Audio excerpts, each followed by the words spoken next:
Muito boa noite. Começar com um tópico que ele é, Baruch Hashem, confirmem comigo, master e super pertinente aos dias de hoje. Na verdade, a gente vê que a Torá está falando com a gente hoje, aqui e agora. Queria começar por um ponto, pedir paciência para vocês, a gente vai desenrolar e eu acho que tem uma brecha porque a gente quer falar hoje partindo desse pedaço da nossa literatura judaica. A gente vai dirigir nossa embarcação por aqui para um rumo fascinante, se Deus quiser.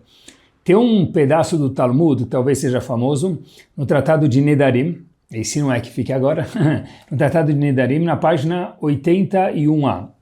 O Maná faz uma indagação muito curiosa. O Maná fala o seguinte, que havia uma dúvida existencial, vamos dizer assim, do Talmud para a gente. A pergunta é qual que é a dúvida que o Talmud tinha? É o seguinte, perguntaram para os sábios essa dúvida e os sábios não sabiam responder, perguntaram para os profetas, para os Nevi'im essa dúvida e eles também não souberam responder.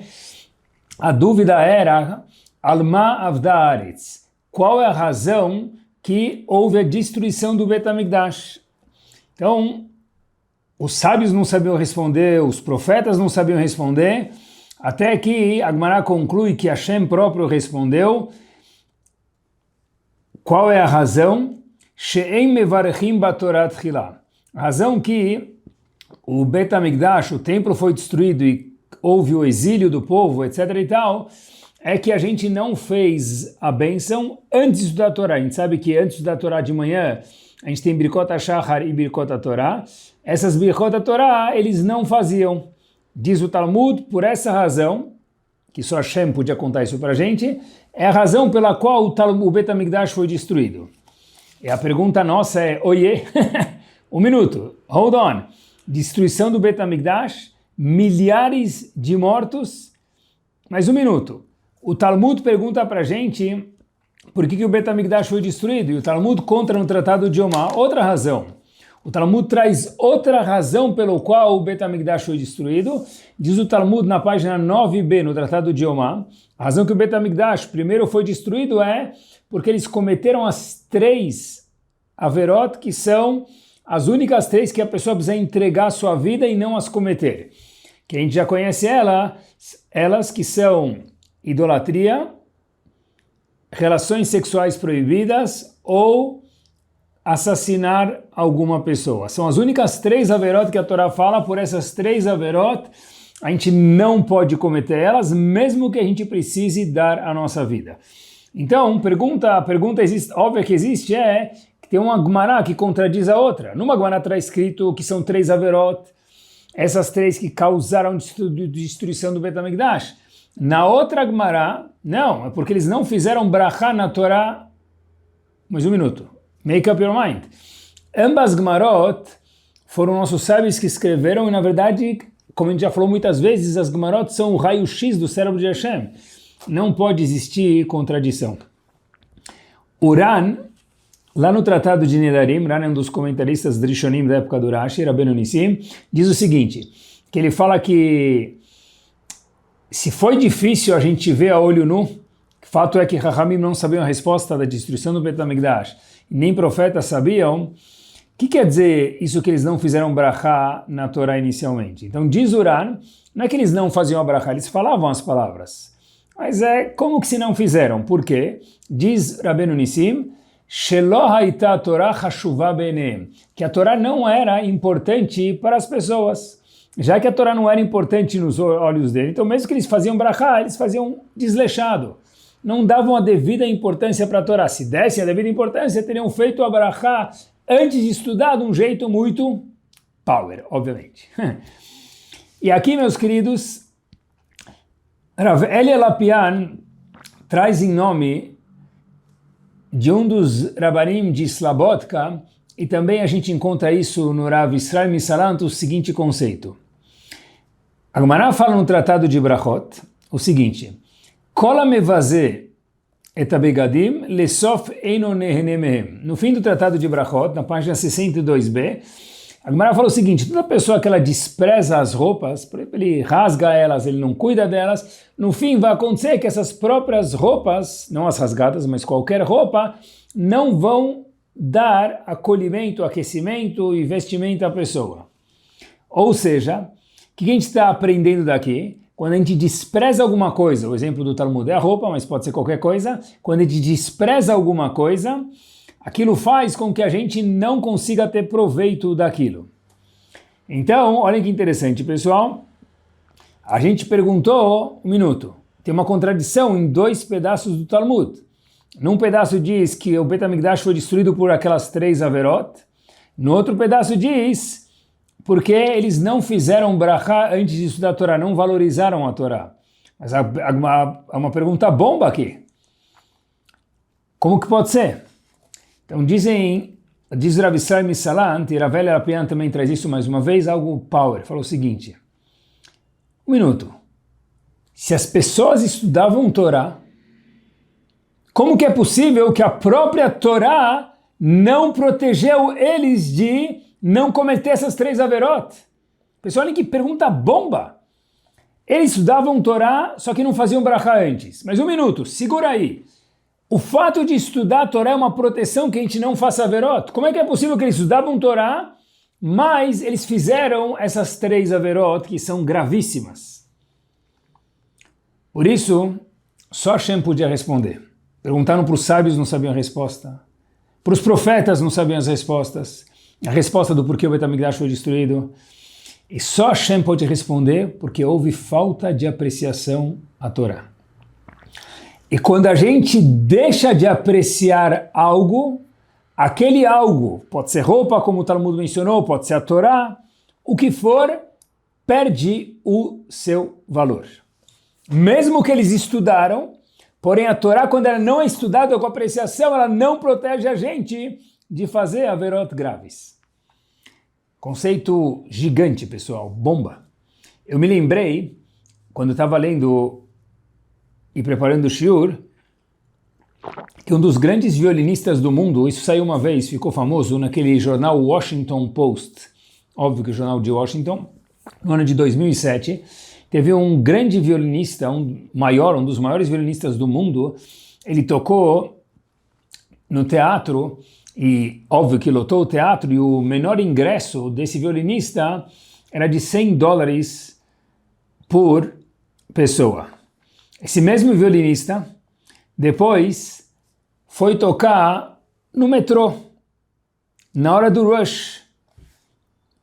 E ele conta que ele arrecadou $32 depois de ter sentado horas no metrô tocando o mesmo violino, tocando as mesmas músicas que ele tocou no teatro anteriormente e ganhou milhares de dólares. No teatro, milhares. No metrô, $32.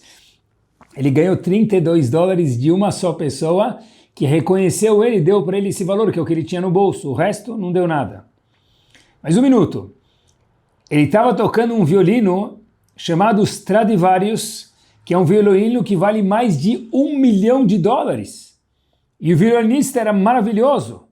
E a pergunta é, o mesmo violinista, o nome dele é chamado Josh, o mesmo violinista, o mesmo violino, as mesmas músicas. Porque no Teatro Municipal de Washington, quando ele tocou, ele ganhou milhares de dólares, e no metrô, ele ganhou $32 de uma só pessoa, o resto não deu nada para ele. E a resposta, eu acho, pessoal, que ela é óbvia. Porque quando ele foi no teatro com todo o glamour, com toda a propaganda feita anteriormente, com todo o marketing, sabiam quem estava vindo, então lotou o teatro. Quando ele tocou no metrô e ninguém sabia quem ele era, o máximo que deram foi 0. Um só, que conhecia ele, deu $32. O resto olhou ele como mais um dos homens que quer fazer o que faz no metrô de Washington. Daqui a gente aprende a mesma coisa que o Talmud fala para a gente. É o mesmo violinista, o mesmo violino, as mesmas músicas. É, mas não é. Porque quando a gente aprecia algo, uau! Quando a gente não aprecia algo, então é mais alguma coisa que acontece no nosso dia a dia que a gente não dá muita atenção. Ou seja, pessoal, eu aprendi daqui que as coisas têm o valor o qual nós atribuímos a elas. Repito, as coisas têm o valor o qual nós atribuímos a ela. Como a gente provou do tratado que Lo Barechu Batorat Chilá, fizeram brachá, não, mas mais ou menos, porque se eles estudaram Torá sem fazer brachá, quer dizer que eles não apreciavam a Torá, então a Torá nem funciona do jeito que poderia funcionar, não protegeu eles de fazerem as averot. Então, a gente perguntou, o Bet HaMikdash foi destruído porque eles cumpriram transgrediram as 3 averot, ou porque eles não cumpriram, ou porque eles não fizeram brachá antes? Na verdade é a mesma coisa. Quando a gente deixa de estudar a Torá com afinco, com apreciação, a Torá perde o poder dela, e assim tudo na vida. Por conseguinte, a Torá ficou pouco valorizada nos olhos deles. Então aí ficou fácil eles fazerem as averot. Um levou ao outro. As coisas têm o valor no qual nós atribuímos a elas. É muito importante, pessoal, por que isso? Porque o show de hoje se faz muito importante porque a gente vive no que se chama o mundo de valores. O que quer dizer isso, pessoal? Tudo, a gente, quando pergunta aos outros ou nos auto-pergunta na nossa própria mente dia a dia, a gente faz a seguinte pergunta: Adesh, quanto vale? How much is it worth? Qual o valor daquilo? Para comprar, para vender, para abrir mão do que eu estou fazendo e dar atenção, será que vale ou não vale? Então, para tudo, antes de fazer qualquer coisa, a gente sempre se questiona, qual é o valor? Será que vale mesmo? E conforme o valor que a gente atribui, a gente dá atenção para aquilo, ou compra aquilo, ou investe naquilo. E conforme isso a gente age. Exemplo, na sociedade ficou fixado, especialmente nas últimas 2 décadas, talvez, ou 3 mais ainda, que existe uma necessidade da pessoa estudar, e é muito importante. Então, por exemplo, o mundo universitário, fazer faculdade. Eu fiz e me esforcei bastante, posso falar, para ganhar o meu diploma nos Estados Unidos de graduação e pós-graduação de administração de empresas. Leva muito esforço. Agora, pessoal, para alguém entrar na faculdade, ele precisa fazer um vestibular, e são anos de preparação, são mensalidades e mensalidades e mensalidades até terminar a faculdade, um monte de trabalhos a serem entregues, provas, às vezes matérias que a gente gosta, às vezes que a gente não gosta, tem que fazer igual. Tudo isso, pessoal, por que é tão valorizado? Porque a sociedade deu um valor para isso. Se a gente vive na sociedade, a gente precisa fazer para tocar nossa vida. Tem outras coisas que têm um valor menor que foi atribuído pela sociedade. Por exemplo, me permitam tirar o lixo. Lixeiro. É um salário mínimo, alguma coisa mais do que isso. Mas, se a gente fosse pensar, ou pensem junto comigo agora, como que a gente viria se o lixeiro não viesse um dia coletar o nosso lixo? A gente não conseguiria viver literalmente, ou seja, a gente deve muita gratidão a esses homens que tiram lixo. Mas por qualquer razão, ficou atribuído na sociedade que tem coisas que têm um valor alto e tem coisas que têm um valor baixo. Por quê? Porque as coisas valem o valor que nós atribuímos a ela. Me permitam mais um exemplo. Uma pedra pequenininha, ela pode valer mais que um carro, mais que uma viagem e às vezes mais do que um apartamento. Que pedra é essa? Dependendo de quantos quilates, essa pedra, esse diamante, essa pedra preciosa tem um valor gigante. Agora, pessoal, quem definiu esse valor? Quem falou que um carro tem que valer X, um apartamento 1000X, 10X, sei lá, e a pedra mais ainda às vezes? A sociedade definiu. E uma vez que foi definido, assim que a gente olha para as coisas. É impactante isso. Ou seja, os objetos, as ideias, a vida tem o valor que nós definimos a ela. Porque, pessoal, se a gente fosse pensar, me permitam, na expressão não correta, a olho nu, uma pedra preciosa deveria valer muito menos do que um carro, porque o carro é muito mais útil, ou muito menos que um apartamento, às vezes vale mais. Por quê? Porque assim ficou definido no mundo. Então, olhem que interessante. Acompanhem comigo um passo adiante. Olhem só que curioso, pessoal. O nosso cérebro é uma das coisas mais magníficas que existe no mundo, se não a mais magnífica. A gente define o valor de algo e toca a vida conforme o que nós definimos. Por exemplo, quem não acredita em mim, por favor, vai conferir. Eu vou ficar muito feliz se for conferir. Porque eu também não acreditaria se alguém me contasse, pessoal. A Gemara no Tratado de Yomá, na página 23a, diz pra gente o seguinte. Olhem que power, como nosso cérebro funciona. E a gente vive conforme o valor que nós atribuímos a ideias, produtos e etc e tal.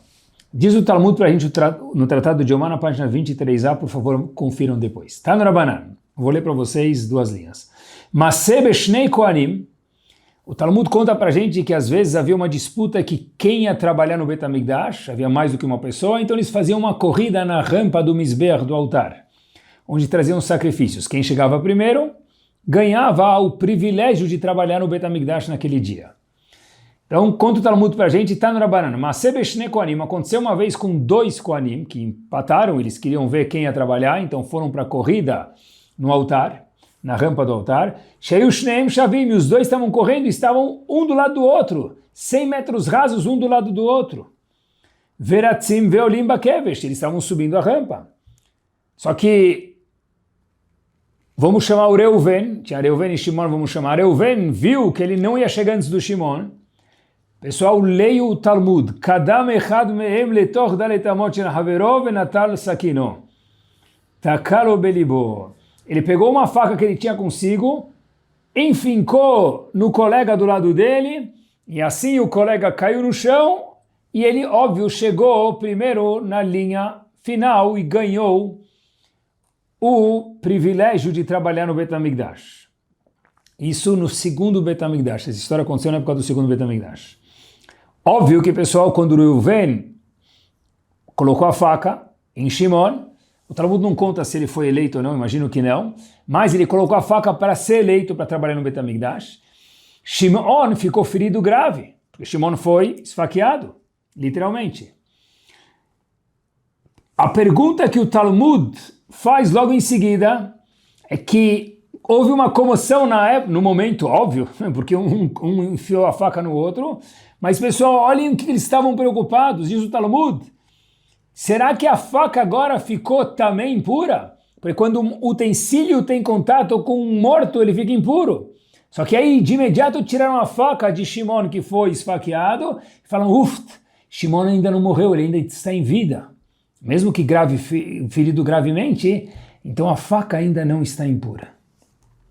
Diz o Talmud, daqui a gente aprende Lamdecha, para nos ensinar, Shekashe aleem tarat kelim, era tão grave para eles ter um utensílio impuro, em contato com o falecido, e o termo damim, mais do que matar alguém, porque quando mataram alguém, a comoção era pequena. Quando viram que talvez a faca ia ficar impura se a pessoa tivesse sido morta, sobre isso fizeram todo um fuzuê. Vocês estão entendendo? A gente atribui o valor a tudo na vida. Eles falaram, a vida vale menos do que o utensílio ficar impuro. Óbvio que Hashem pensa o contrário. A coisa mais preciosa no mundo é a vida de uma pessoa. Mas, pessoal, nós vivemos conforme o valor que nós atribuímos à vida. Incrível o impacto gigante que isso tem. Como o nosso cérebro funciona.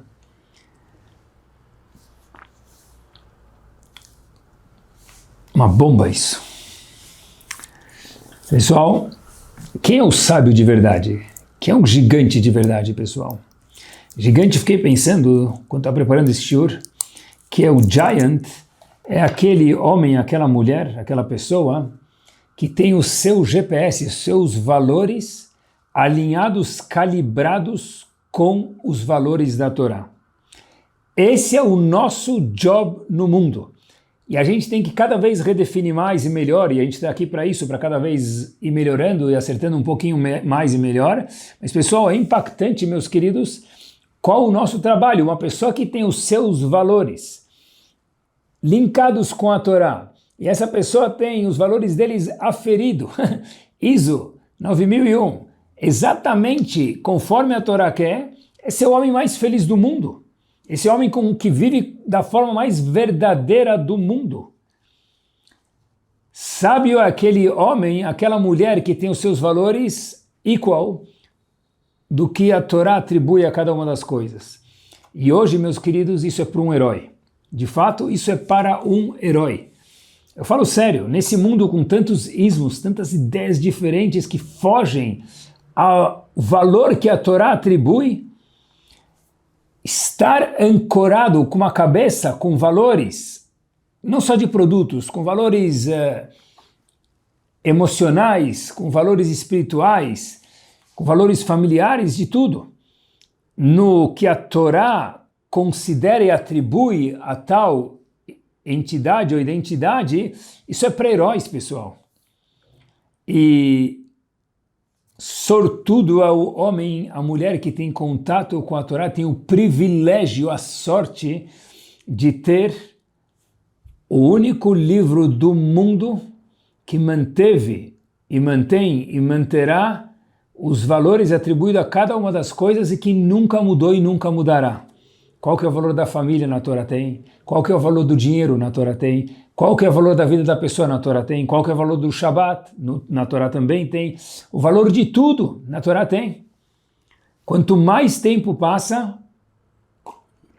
de fato, meus queridos, mais escasso fica encontrarmos pessoas que têm os valores grudadinhos no que Hashem gostaria cada uma das coisas.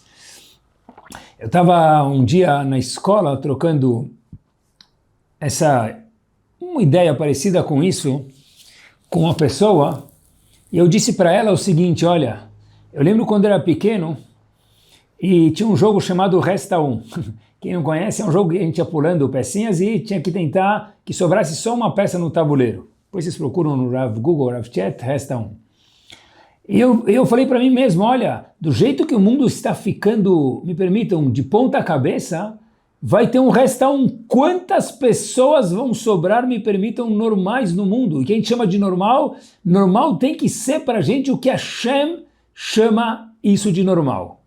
Tudo que foge disso não é normal. Pessoal, acompanhem comigo. Tem um Tosfot no Tratado de Avodah Zarah, na página 91b, e começa com as palavras Me'acha. Diz o Tosfot o seguinte: quando Avram Avinu fez o que todo mundo conhece, ele escutou que Sodom e Gomorra iam ser destruídos, Sodom e Amorá iam ser destruídos, Avram Avinu foi rezar por eles. O Tosfot conta uma informação para a gente preciosa. Diz o Tosfot que Avram Avinu foi rezar escondido, sozinho, não na frente das pessoas. Assim diz o Tosfot. O Rebbe de Satmer, Rav Yoel, Zichrono Libraha, faz a seguinte pergunta: por que Avram Avinu foi rezar sozinho? E por que o Talmud conta isso para a gente? Por que o Tosfot conta isso para a gente? Que Avram Avinu foi rezar, para Sodom ele foi rezar sozinho. Fato que a gente não sabia até hoje, provavelmente.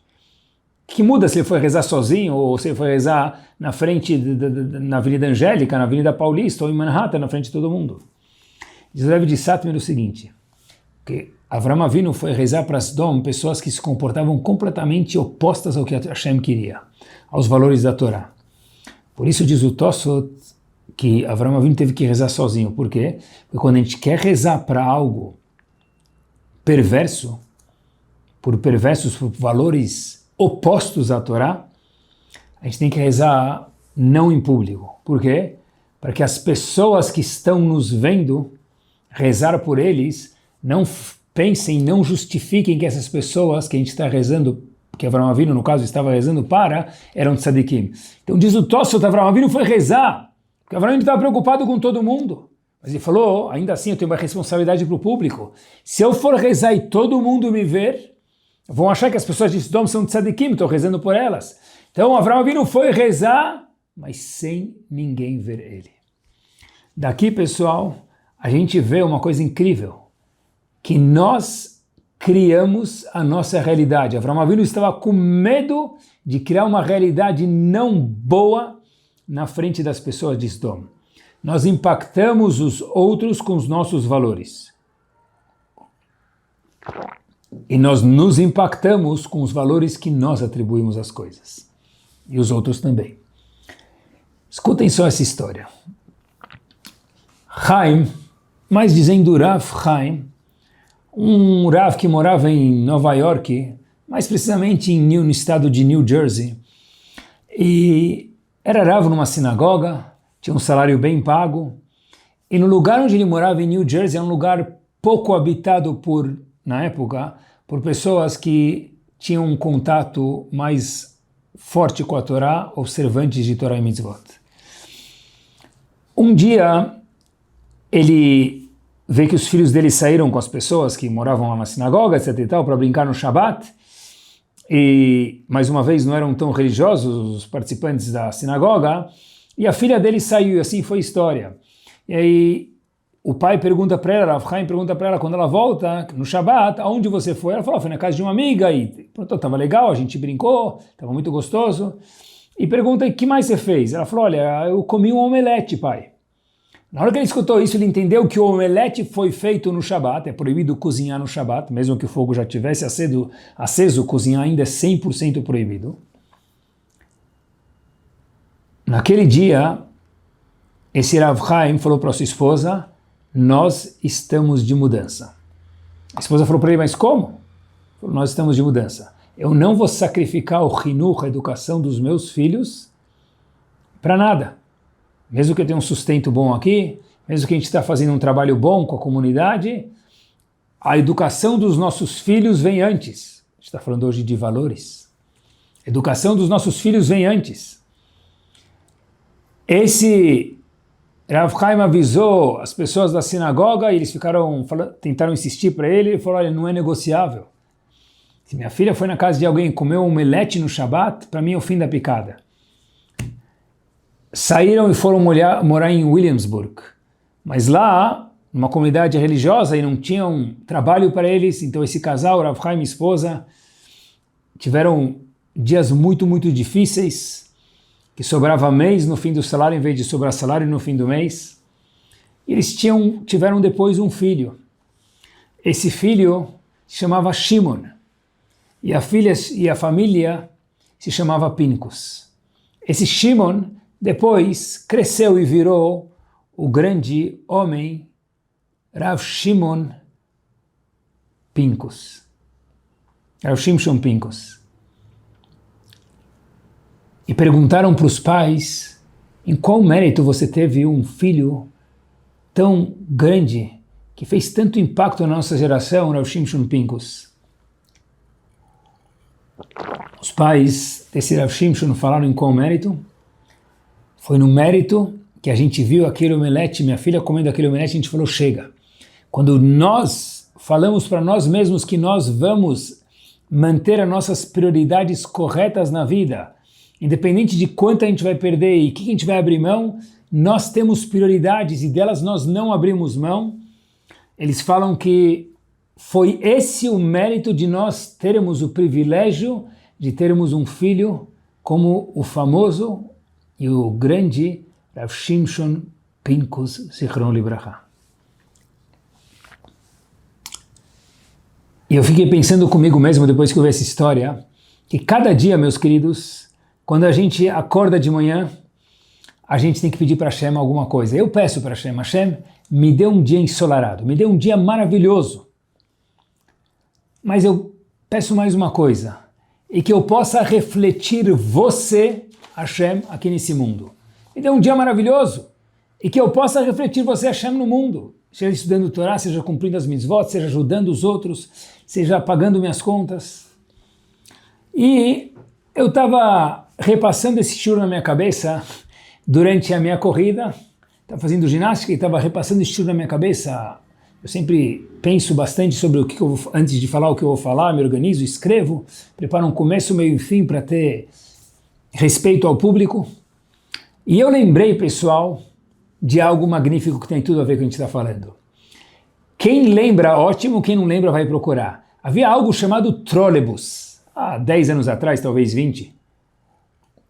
Trolebus era um ônibus que tinha duas varetas bem em cima dele, estavam conectadas a fios elétricos. Aqui em São Paulo, na Rua Augusta, tinha. E esses trolleybus, quem lembra vai ficar feliz.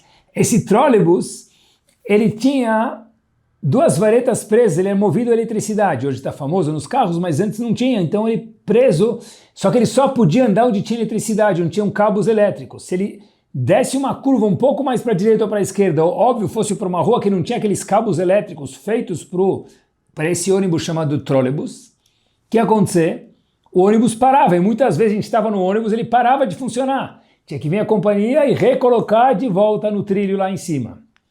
Eu fiquei pensando comigo, uau, é esse o shiur de hoje.